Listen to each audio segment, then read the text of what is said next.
Video like जरूर कर लीजिए और ऐसे वीडियो लगातार फ्री में पाने के लिए चैनल को तुरंत सब्सक्राइब कर लीजिए और बेल आइकन को जरूर टैप कर लीजिए ताकि आगे भी सारे वीडियो आपको मिलते रहे। यूट्यूब में फॉलो करते हैं तो प्लीज ये वाला फ्री टेलीग्राम चैनल जरूर ज्वाइन कर लीजिएगा। सारे नोटिफिकेशन सारे अपडेट यहीं पे आते हैं, ध्यान रखिएगा। सारे क्वेश्चन अटेम्प्ट करिए और स्कोर अपना तुरंत कमेंट करके बताइए कितने सही हो रहे हैं कितने गलत हो रहे हैं, जल्दी से कमेंट करके। नमस्कार साथियों, स्वागत है आपका ऑनलाइन एग्जाम प्रिपरेशन पर which is the part of study for civil services.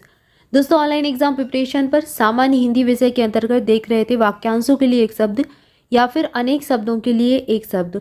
तो यहाँ पर हमने वर्णमाला के स्वरों से संबंधित जितने भी शब्द थे उनको कवर किया था। आज व्यंजन से शुरू होने वाले शब्दों को देखेंगे और इसमें सबसे पहले का से शुरू होने वाले शब्द देखेंगे। जो भी अनेक शब्दों में एक शब्द हैं और का से बनते हैं उनको आज कवर करेंगे।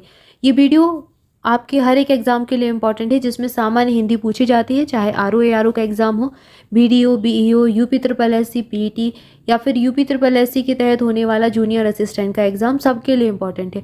और यहाँ पर हम बिल्कुल डिटेल में हर एक टॉपिक पढ़ रहे हैं, तो इसको बहुत अच्छे से ध्यान से कवर करें। और इसके पहले के जो भी पार्ट आ चुके हैं, अगर आप वो देखना चाहते हैं तो ऑनलाइन एग्जाम प्रिपरेशन पर प्लेलिस्ट बना दी गई है, उसको आप फॉलो कर सकते हैं। आइए चलिए स्टार्ट करते हैं। देखेंगे अनेक शब्दों के लिए एक शब्द।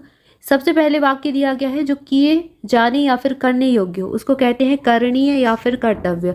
कर्तव्य का अर्थ है जो करने योग्य है या फिर किए जाने योग्य है, तो वहाँ पर कर्तव्य का प्रयोग करते हैं। अगला वाक्य है कान का नीचे लटकता हुआ कोमल भाग, उसको कर्णपाली कहते हैं। लड़कियाँ जिस भाग में इयररिंग्स पहनती हैं, रिंग्स पहनती हैं, कानों के जो रिंग होते हैं, जहाँ पर कर्ण छेदन करवाया जाता है, कान छेदवाया जाता है, तो उस वाले भाग को कर्णपाली कहते हैं और वो कोमल सा भाग होता है, तो वहाँ पर कर्णपाली शब्द का प्रयोग करते हैं। इसके बाद अगला वाक्य है सुंदर और बड़े बालों वाली स्त्री, उसको कहते हैं केशिनी सा, ये सीटी वाला सा है, केशिनी। अगला वाक्य है जो कल्पना से परे हो, उसको कल्पनातीत कहेंगे। जो काल से परे हो उसको कालातीत कहेंगे। जिस स्त्री की शादी ना हुई हो उसको कुमारी कहते हैं। जिस पुरुष का ब्याह ना हुआ हो या फिर जिसने अभी विवाह ना किया हो उसको कुमार या फिर कुमारा या फिर कुंवारा कहेंगे। तो ये तीन शब्द हैं जो कि उस पुरुष के लिए प्रयोग में लाए जाते हैं जिसका अभी विवाह ना हुआ हो। इसके बाद अगला वाक्य है दुराचारणी स्त्री, उसके लिए कुल्टा शब्द का प्रयोग करते हैं। भय शोक आदि के कारण कर्तव्य ज्ञान से रहित या फिर जिसे कर्तव्य ना सूझ रहा हो उसको किंग कर्तव्य विमूढ़ कहते हैं। किंग यानी कि ना सूझना और किम यानी कि ना सूझना। कर्तव्य यानी कर्तव्य का ज्ञान होना और विमूढ़ यानी कि उससे रहित होना या फिर भूल जाना, उस चीज़ के बारे में सूझना आना। तो यहाँ पर ये चीज़ है और इस शब्द को थोड़ा सा ध्यान देकर पढ़ें। किम कर्तव्य विमूढ़, इसका अर्थ है कि भय के कारण अपने कर्तव्य को भूल जाना या फिर कभी आप शोक आदि में अपने कर्तव्य को, अपने ज्ञान को भूल जाते हैं तो वहाँ पर इसको प्रयोग में लाते हैं। इसके बाद अगला वाक्य है भय भूख प्यास से घबराया हुआ, उसको कातर या फिर अधीर कहते हैं। पद आयु आदि के विचार से औरों की अपेक्षा छोटा, उसको कनिष्ठ कहते हैं। कनिष्ठ यानी कि छोटा। केसों बालों को सजाने या फिर संवारने का काम केस विन्यास कहलाता है। अगला वाक्य है ठीक अपने क्रम से आया हुआ क्रमागत कहलाएगा। तांत्रिक जो अपने हाथ में कपाल या फिर खोपड़ी लिए रहते हैं उसको कापालिक कहते हैं, कापालिक।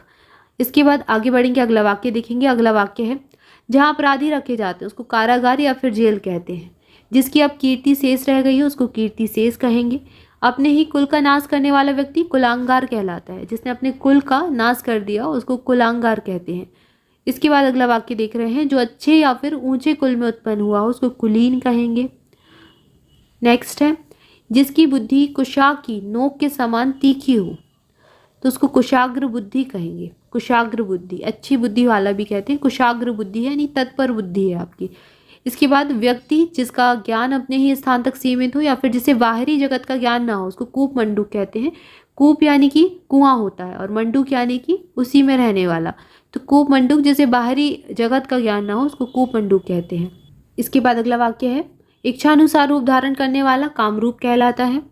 कामरूप जो मोल लिया हुआ हो या फिर क्रय किया गया हो क्रीत कहते हैं। लाल कमल को कोकनत कहते हैं।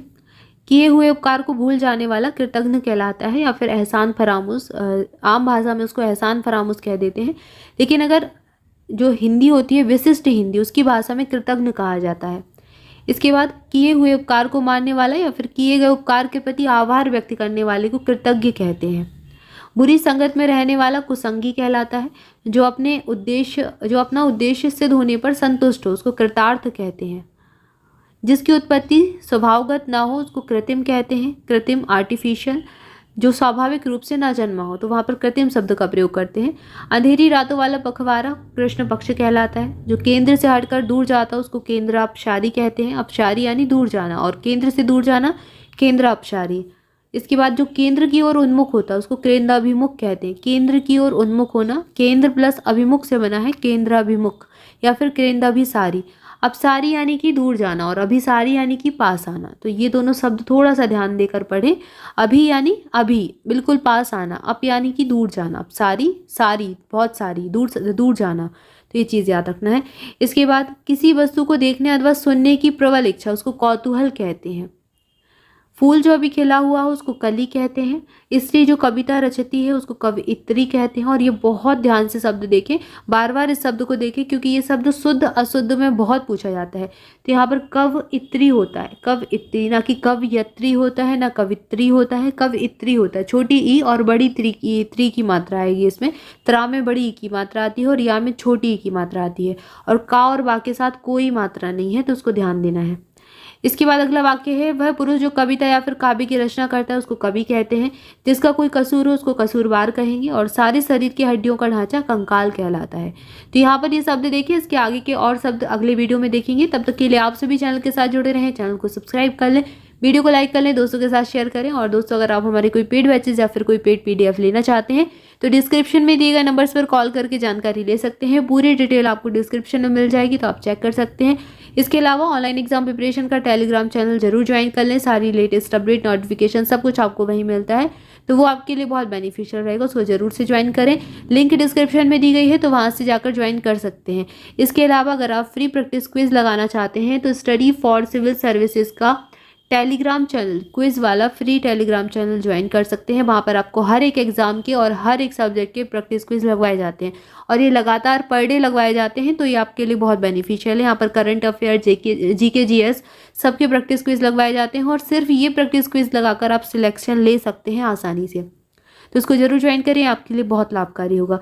And thank you for watching this video. मिलेंगे नेक्स्ट वीडियो में। Thank you so much.